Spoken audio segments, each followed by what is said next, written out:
This podcast is supported by listeners like you. We're grateful for your tax-deductible donation at newthoughtphilly.org or the link in the episode description. A practical prayer is a prayer that works. These discussions between Reverend Bill Marchioni and Carol Lawrence dive into the details of how it works and how to work it. Reverend Bill is a New Thought minister and the author of Practical Prayer for Real Results. Your new life begins with a new thought. Carol Lawrence is on a spiritual quest, finding the New Thought teaching after decades on the pulpit in 3 different traditional denominations. I've got some questions. Together, they're exploring the philosophy and activities that come together from many of the world's religions to create the practical spirituality that is New Thought.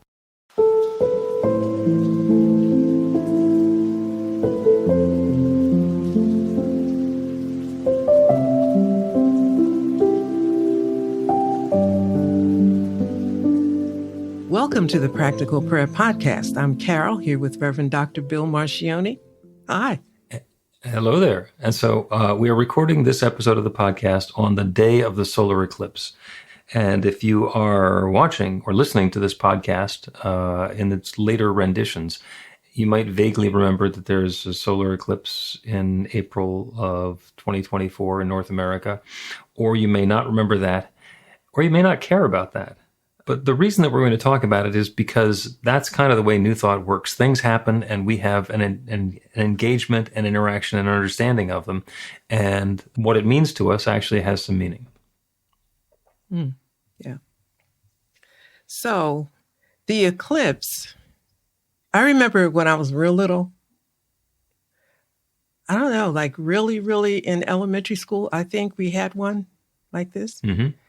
And we weren't supposed to look at the sun, and they were creating all kind of little things for you to use to look at the sun. And it was, I don't remember, it was cones and all kind of stuff, you know. And thing made out of a couple of cardboard boxes that you put your head into. Yeah, this stuff. And I remember being so confused by trying to get it done and the threat of going blind if you don't. If you don't get it right. I remember thinking, like, listen, this is not worth it because I don't have, good eyesight to begin with. I'm nearsighted. So I thought, I don't see good on the best day. I'm not messing with this. I remember being a little kid thinking that. And so now today, I'm thinking, I never saw an eclipse except for a picture, and that's all it will ever be. Depends on how you look at these, the extent that you'll go to be able to see it. That's actually a wonderful metaphor for the way that we engage in the world, because it is possible for somebody's eyesight to be damaged by a solar eclipse. And then there's the voodoo that surrounds that, which is like, if I go outside during a solar eclipse, my vision is going to be damaged. So I should stay indoors. I should hide from it. I should watch it on television. I should make sure that I'm nowhere near the solar eclipse light because there's something evil or malevolent about it. And that's not true.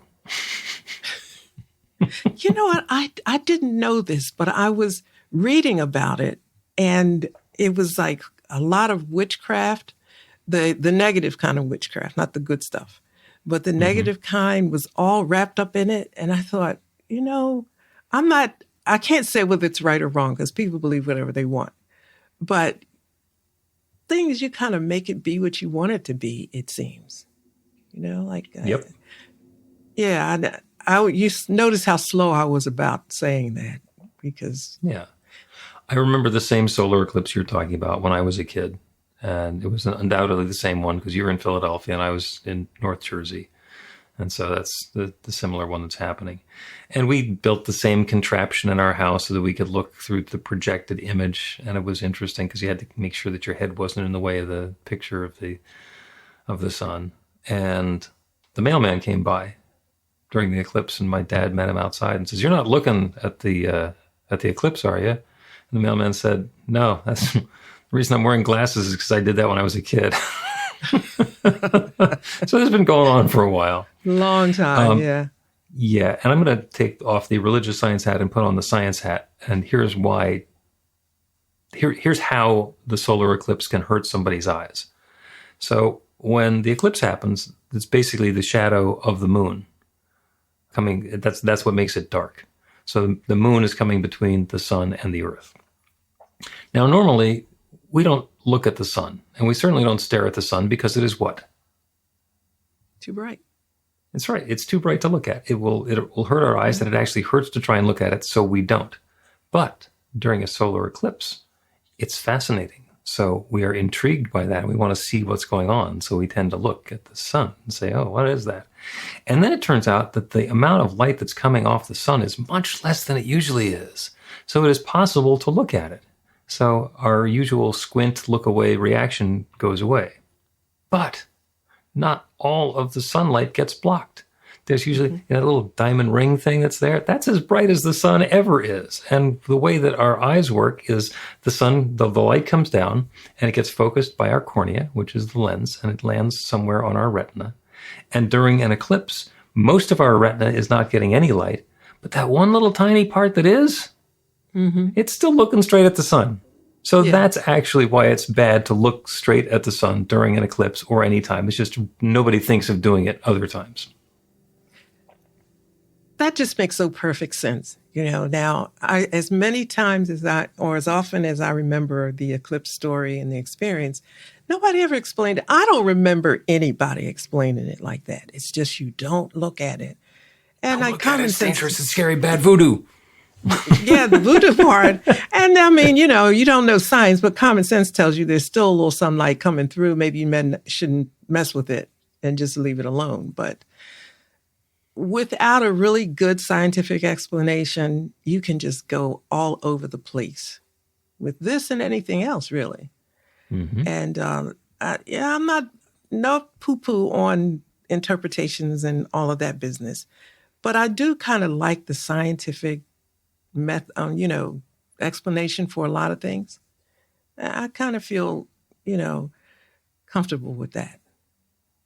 Although from the side of the street I come from, you don't have science and religion at the same table trying to talk. But it makes sense you have to me. them both working together and they're just fine until there's a disagreement. Well, in which case but it becomes blasphemy. But the conversation doesn't get very far before you get a disagreement. I don't know who you've been talking to, but I'll tell you, Remember the good old days when the Earth was flat and then when it was round, it was the center of the universe. The good old days. Why can't we have those again? I don't remember when they call them flat earthers now. That I don't know if that's a new term, but I remember when they talked about it, and I thought, could people have really believed that? Because it just doesn't seem to make a whole lot of sense.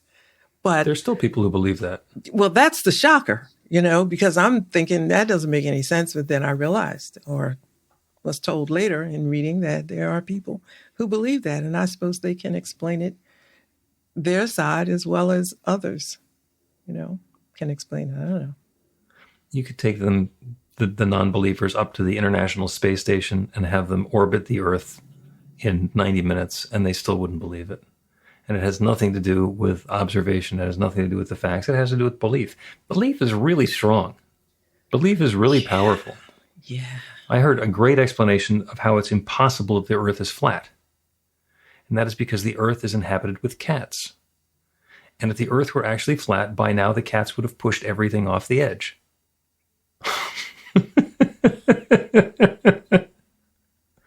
Okay. And that's as likely as anything else. You know what? Everybody knows I hang out at the ocean every chance I get. And my husband was just saying one time, he said, we live on the edge of the earth. And it was just funny to hear him say that because he is a scientist. Like, that's his background and all of that. And I looked at him and I understood what he was saying. From where we're standing, you certainly can feel like you're on the edge of the earth. And you couple that with talking to God at the same time, from being on the edge of the earth, hey, you can start a whole new religion on that if you want to. So it depends on what you believe, really. And that's probably the sort of religion that would be relatively easy to get people into because it all happens at the beach. the edge of the earth that your husband is talking about. Yeah, well, I mean, it's the edge of the ocean, the edge of the earth. That's where the two of them meet. And there's a little dance they do back and forth that we call waves and tides. But it's always pretty much at the same place. And so, yeah, I love his explanation. Spent a fair amount of time as a scuba diver. And so the edge of the earth stretches out a little bit farther for scuba divers than it does for everybody else, because we can go underneath the ocean part and there's still interesting stuff to do there. Your imagination can just completely run crazy. For example, did you feel the earthquake the other day that we had? My daughter gets angry when people ask that question. It was an earthquake. What do you mean, did you feel it? And the fact of the matter is, I did not feel it. I was in the basement grooming the dog with like the vibrating clipper in my hand, and the washing machine was going thugga, thugga, thugga, thugga, thugga, thugga, making everything shake anyway. And there was a dehumidifier going, so everything was kind of in motion anyway. And my wife runs downstairs, everything is shaking. And I said, what do you mean? She said, come up here, everything's shaking. The glasses are making this tinkling noise. So I get enough stuff taken care of that the dog is not going to freak out and jump off the grooming table. And I walk upstairs, and of course it's over. And so I didn't feel a thing. So, no, I didn't. And it's the second one that I was in that I didn't feel. I was in an elevator the previous time, and it just felt like a bumpy elevator ride. And it turns out the earthquake happened while we were in the elevator at an IKEA. Yeah. Well, this one, okay, so I'm going to give you and everybody a chance to laugh, right? I'm feeling the quake, and I'm dead into my work, and I was recording something, and I felt it, and I thought, that a truck is passing. But then that's what happens when you live in Philly. The trucks pass, the windows vibrate. I thought, you don't live in Philly. What is this? And I thought, well, let me just change positions, as though that was going to address the problem. And I kept feeling it, and I just got right back into my work until I noticed the computer screen was vibrating. And I thought, maybe something's going on here. But by the time I figured it out, it was over. Forgot completely about it until maybe an hour or so later. I thought, why don't you go check on Don, see if he's okay. Don's my husband, everybody.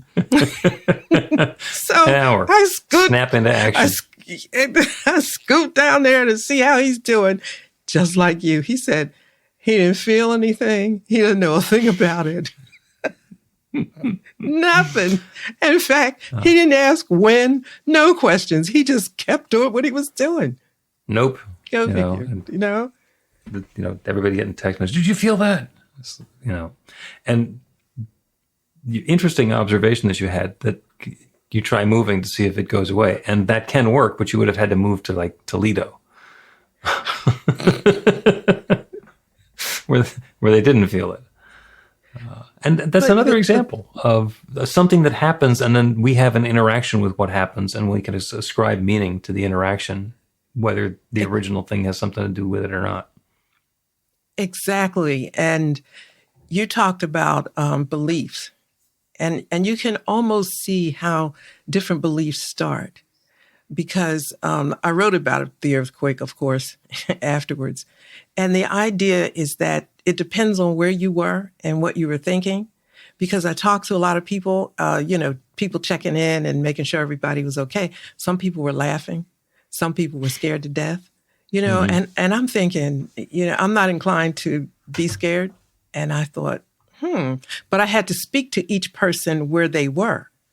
So it was so different speaking to a person who was afraid as opposed to who was being a jokester about it. Or your husband who didn't feel it at all. Yeah, or no thing. So it might be not a whole lot of space in between times that I spoke to people. And when I got finished, I thought, it's all about what you believe. When something happens, that belief kicks in. And that's your truth. But that's not the truth, and we're heading into the metaphysics of this now, aren't we? Yeah, but how do you not get there? Because that's what there is. So I think it's great to get there. Let's take a break, and then we will talk about the meaning of a solar eclipse or an earthquake, and then what the meaning means. Oh, okay.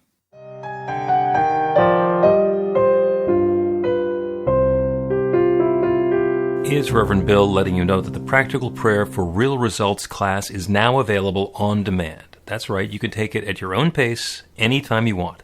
All of the information is at bethelight.com. That's b-the-light.com. You know where to find that stuff. The class is 5 lessons, broken down into 18 modules, and you can take them at whatever pace is comfortable for you. As you work through the process, it starts out with the theory, goes into the practice, there are experiential activities and exercises, and at the end of the program, you will wind up with an understanding of how practical prayer works, and a practical prayer for yourself that will work to create transformation in your life. And as you know, it works for everything. Take a look at the class online at bethelight.com. There's a sample lesson so you can see how the class is going to work for you and then dive in. The great news is it's on sale now. You can register and save $20 off of the regular price. I'm looking forward to seeing you in class.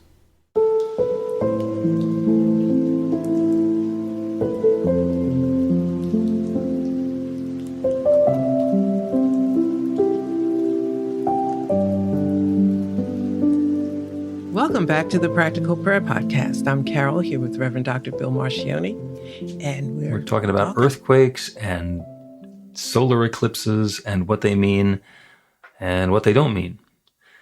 Because these things happen. This is the way of the universe. Because we are independent and conscious beings, we are aware of our circumstances. We have a memory, so we know what's happened previously, and we have our intellectual faculties, so we can put the pieces together and kind of project what may be happening in the future. We can get fooled. We can, that is such fertile ground for being surprised by things. So recently, an earthquake, and today we're going to be having a solar eclipse. And it's possible to attach meaning to those that goes well beyond what's actually going on. I'm remembering the Mark Twain novel, A Connecticut Yankee in King Arthur's Court. So there's this guy in 1912, a mechanic, who gets bonked on the head or something, and he winds up back in King Arthur's Court. And they figure that he's a wizard, so they're going to burn him at the stake or whatever. And he happens to remember that the date that they're doing that is the day that there's going to be a solar eclipse. So he uses the knowledge that there's going to be a solar eclipse to tell the court, you better not do anything to me or I'll take the sun away. And they go, you can't do that.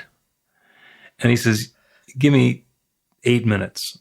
And they wait and it gets dark. And it's like, uh-oh, make the sun come back. And he knows how long the eclipse is going to last. He says, no, you're going to sit here in the dark for a while. You're just going to have to wait. And they did, and they were all kind of panicky because they thought that what was going on is that this wizard was taking the sunlight away. And in fact, it was just somebody who knew something. And he said, okay, behave yourselves and I'll let the sun come back. And of course, the shadow of the moon went back past and the light came back.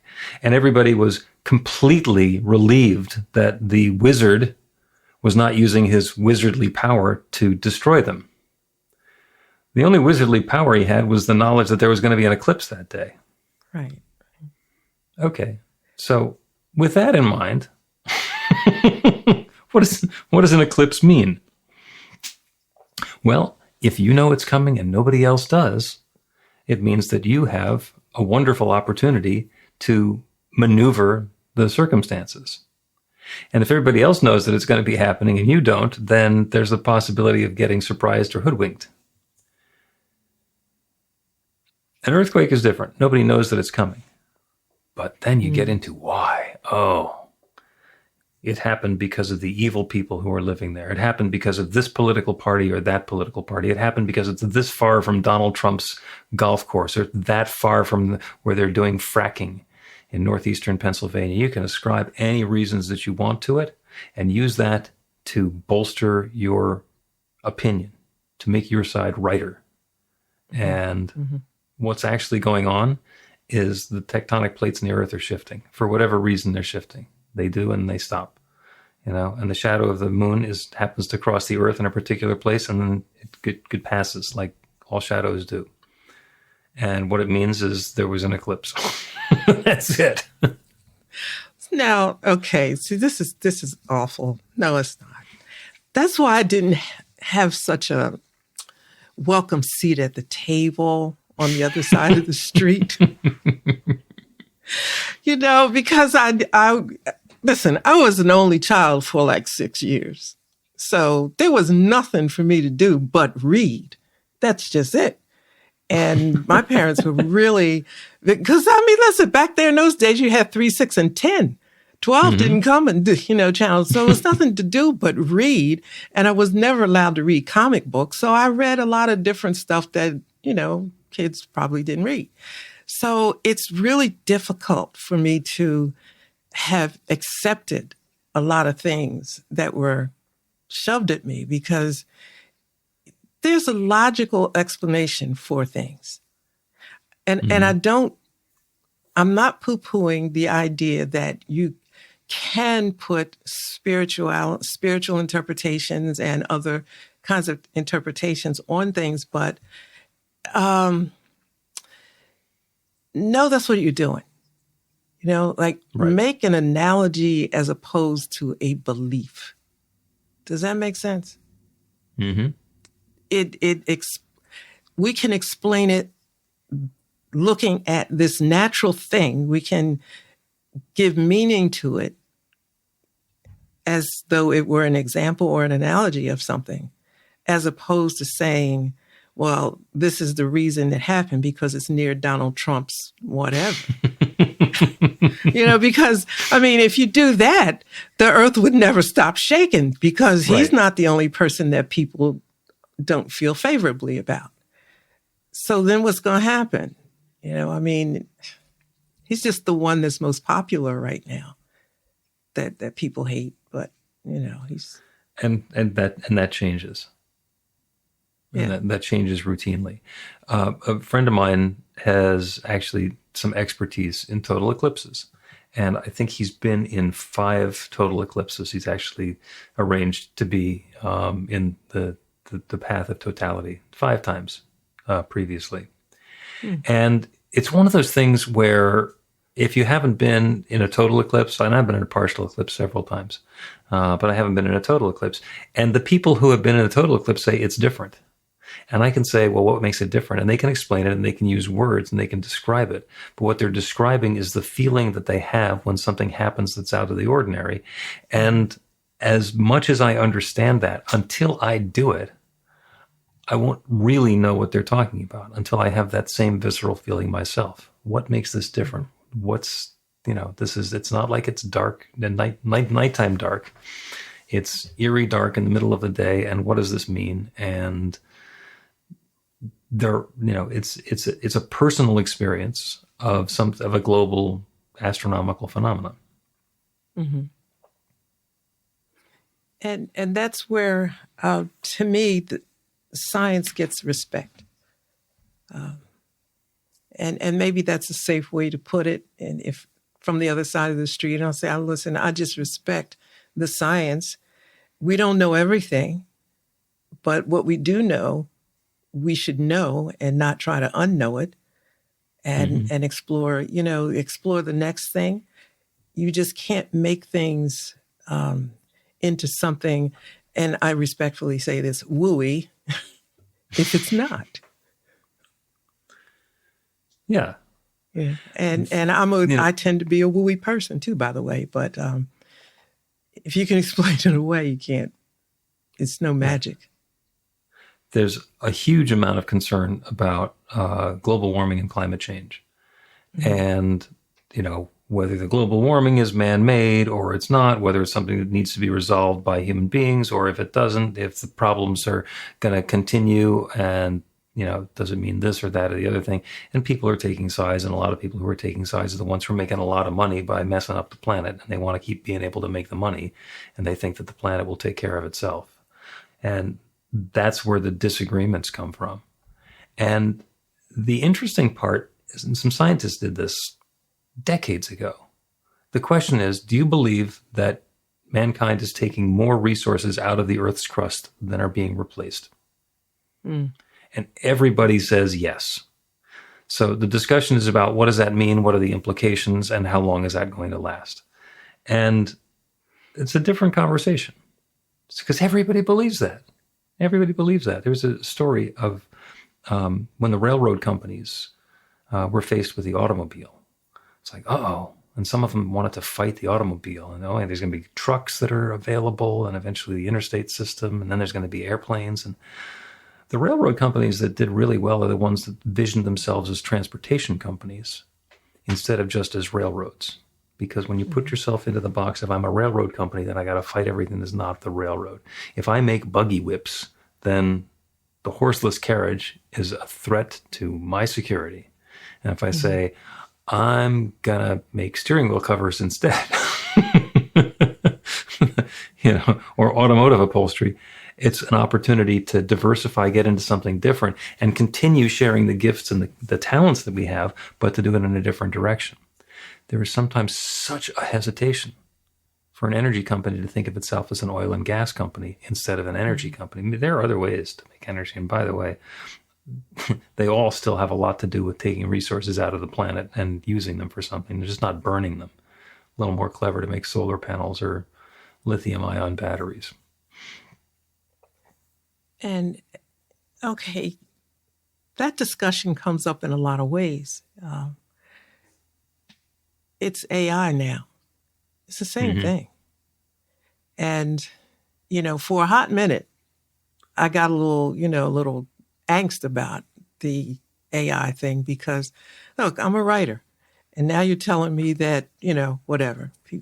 But then I thought about all of the evolution of humankind and productivity and all of that. Those things happen periodically. There's going to be something new. That just means that we're progressive. We're moving forward. And this that I thought for a second was threatening me is not threatening me at all. It's a tool that will be useful to a lot of other people who need it. And it's like the computer. That was the devil when it first came. Nothing's going to happen. You're going to go to the devil and it's going to put I won't go into it. But now we can't even imagine life without those little tiny computers called a telephone. So the screens that we get to stare at and waste our life on. Oh, yeah. And so I looked at AI the same way. It's a mark of progression. It's just a movement. And it takes nothing from me. In fact, helps me think a little better sometime, actually, when I stop feeling threatened. So I agree with you. I'm really resonating with you about seeing something from a positive lens. How can I use this? Because everything is God. I look at AI as a gift. Not only has it been here forever, and we just didn't think of it that way. It's just been stepping forward with a title that's unfamiliar to us. But everything is God. It's a gift that God has given us, an expression of God's intellect. And don't get me started on that. When I thought about that, I said, whoa, this is really good. And that's what made me look at it even more, to see, well, listen, how can I use God in my stuff a little better? Maybe this is a gift to me.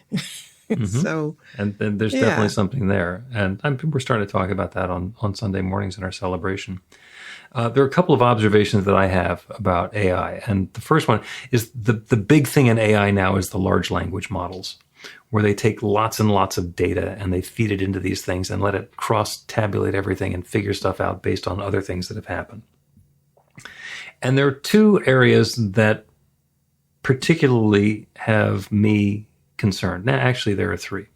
One of them is that the people who own the intellectual material that's getting consumed by these large language models, like the New York Times, because they have some authoritative stuff to say, and encyclopedias and dictionaries just get read into these things and used. They say, oh, wait a second. That's copyrighted. And it's not that you can't use it. It's just like we put a lot of effort into making that. So when are we going to get something out of it? When are we going to get credit for it? And that's been just dismissed up until now. The other thing is because they need a lot of data, there's this idea amongst the AI companies that they can use the data that the AI systems have generated as data to feed into the AI systems. Wait a second, you're going to connect your own output to your own input and just let it run itself down a rabbit hole? And then the third one is, and as I keep hearing promos for this on companies that are selling their AI technology to companies. Hallucination free. Now, a hallucination is basically what happens when AI gets an idea and then runs with it. And it's something that never had anything to do with truth, but because there's enough other stuff in its database that it convinces itself that it's a good idea, and then that becomes the output that it has. And oh, by the way, if you're training the AI system on its own output, then the hallucinations are just going to get more and more vivid. So all of that stuff comes together so that I, on the one hand, completely agree with you that AI is just another tool, that's another way that this is going to unfold. And if we tap the brakes a little bit and say, what are we actually doing here? Then instead of insisting that the solar eclipse is God's punishment for us, and it's the way of being reminded that all of the good can be taken away from us, and instead say, no, it's just a solar eclipse, it's going to pass. We're in a better position. Well, first of all, you're asking a lot of human beings. Stop, that's me. Slow down and think. You're asking a whole lot. And that's a whole nother, podcast. And the reason why I would say it's a whole nother podcast, because it can sound a little bit offensive. And I really am not trying to do that. But things move so quickly and people are demanding things that move quickly. We're accustomed to that. We're not accustomed to slowing down, thinking about the implications of this, that, and the other thing.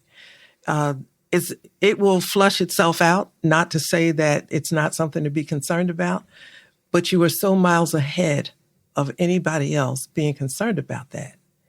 And I'm hearing people talk about the use of it, to me, in a way that lacks integrity and all the rest of that. And I'm thinking, what is wrong with you? Don't you? People don't think, authenticity doesn't matter. It's how you can use it. This is just a really quick story. I was looking at one of the YouTube things where, everybody wants to teach you how to be a millionaire in about 20 minutes. And this one guy produced 30 books. He's an author of 30 books. And I'm thinking, first of all, you ain't been on the planet long enough to have written 30 books. And, sir, I can see there's no genius here we're talking to. And so people are just, eating this up. And I'm thinking, nobody's thinking. But he's smart enough to know that people don't think. And they can just, what are you going to do? You just have to wait until it just flushes itself out, because, just a moment's thought would tell you that this person is not producing 30 books. And then if you look at the books, even on camera, they don't look like they've been properly edited. So, yeah. I spent a fair amount of time in my career doing consulting work. And there's a tongue-in-cheek comment that consultants had, which is, if you're not going to be part of the solution, there's good money to be made by prolonging the problem.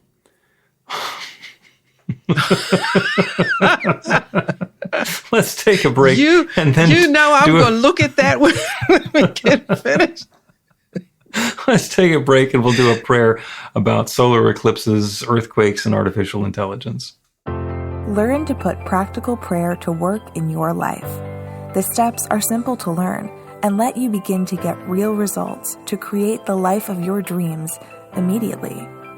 Reverend Bill Marchione's widely acclaimed book, Practical Prayer for Real Results, gives you a clear summary of the New Thought principles behind practical prayer and the series of easy-to-understand steps found in the most effective prayers from religions and spiritual practices all over the world and throughout history. Practical prayer is not a replacement for your religion or practice. It's a technique to make the work you do in consciousness even more effective. The book includes 40 prayers on various topics that you can adapt as needed and use as your own. Practical Prayer for Real Results is available in paperback, Kindle, and audiobook on Amazon or at b-the-light.com. That's b-the-light.com.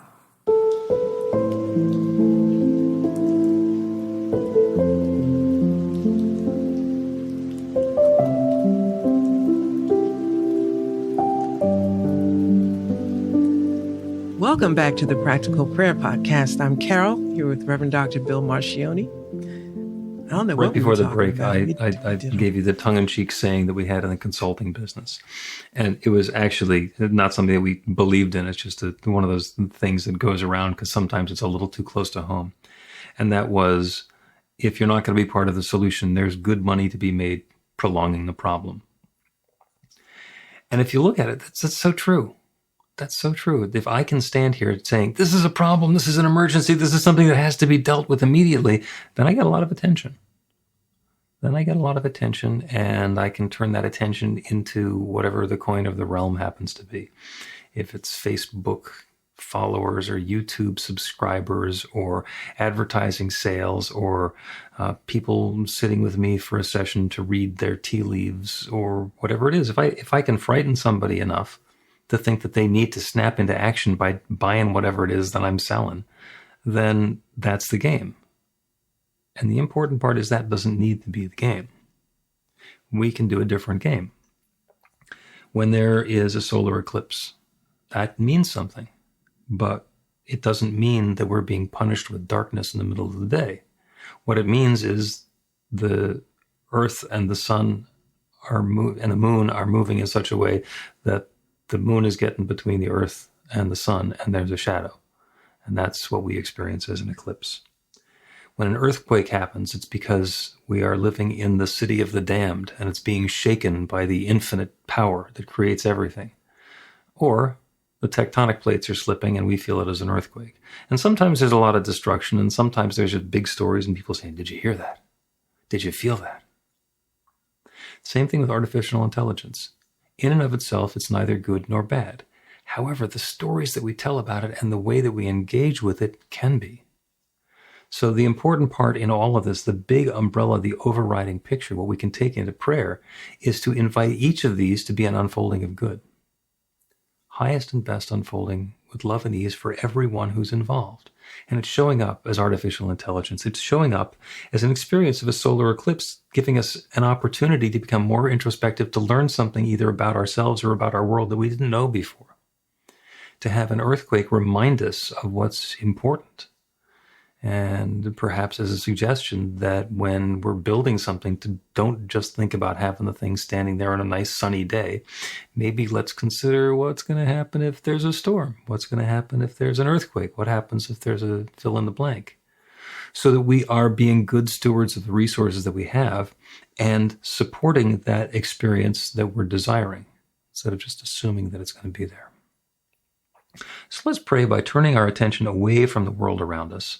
Have your own little personal eclipse by letting your eyes close or go to a soft focus. And look at that. Suddenly the light goes away. It's still there, but we're not aware of it.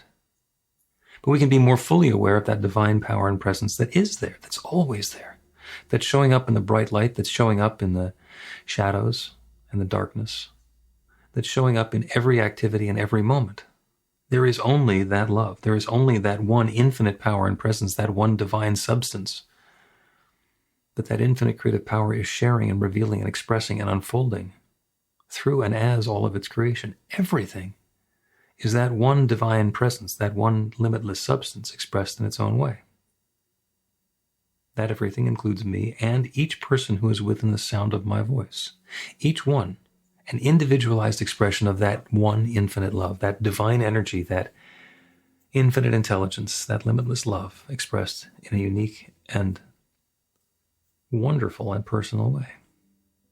And I know that as that creative power continues to share itself, to evolve and unfold itself, it does so in a manner that brings more love, more prosperity, more harmony and balance, more health and vitality, more comfort and love, more sweetness and richness, creativity and goodness into our lives. And the good news is there is nothing that stands in the way of this.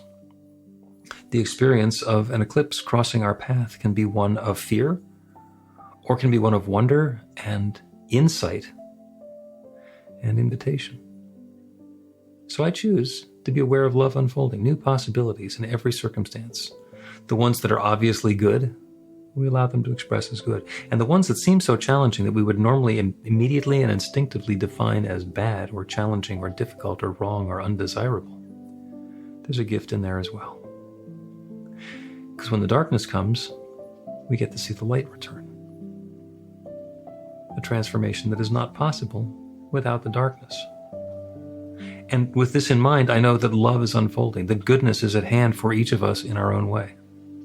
I'm grateful for the good that's coming about. I'm grateful for the willingness of each one who is listening now to be able to let go of attachment to thinking that we already know how this is going to go, that we already know how this is coming out, to open to something new and wonderful. I'm grateful for that willingness, and I'm grateful for the awareness of the love.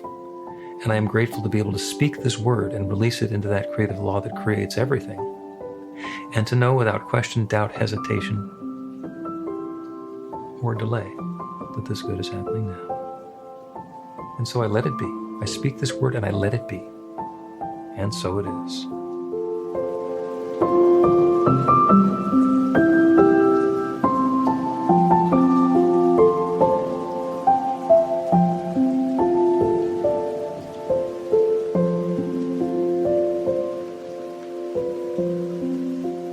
The Practical Prayer Podcast with Reverend Bill Marcioni and Carol Lawrence is a production of BeTheLight.com. be-the-light.com. Where you can find more information about practical prayer for real results. Our theme is by Music of Wisdom.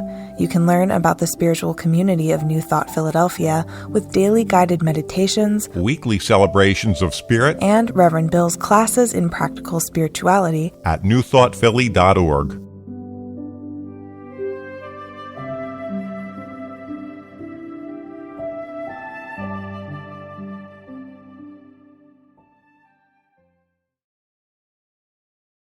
This podcast is supported by listeners like you. We're grateful for your tax-deductible donation at newthoughtphilly.org or the link in the episode description.